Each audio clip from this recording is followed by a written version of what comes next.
Pasca terjadinya bencana longsor beberapa waktu lalu akibat hujan deras, kini sejumlah rumah milik warga yang berada di RT 09 Kelurahan Karya Bakti, Kecamatan Lubuk Linggau Timur 2, terancam ambruk akibat longsor susulan. Warga yang lokasi rumahnya berjarak 20 meter dari bantaran jurang, mulai resah dan khawatir rumahnya turut terkena longsoran susulan.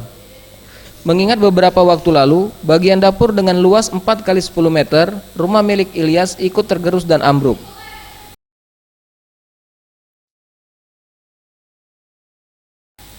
Ibu Tumpi, salah seorang warga yang rumahnya berada tak jauh dari lokasi mengaku, setelah peristiwa longsor telah melakukan pembersihan tanah sisa longsor yang sempat menutup sumur miliknya dan jalan serta membersihkan sejumlah pohon-pohon yang tumbang.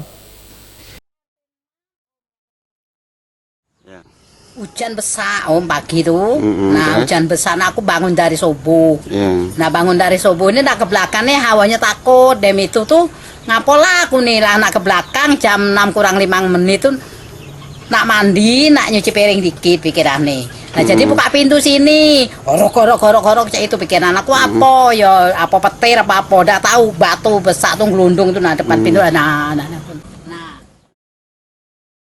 Ibu Tumpi berharap kepada instansi terkait agar segera memberikan bantuan dengan menanggulangi tebing jurang yang rawan longsor tersebut dengan cara membangun dinding penahan yang permanen. Tim Liputan, Sriwijaya TV.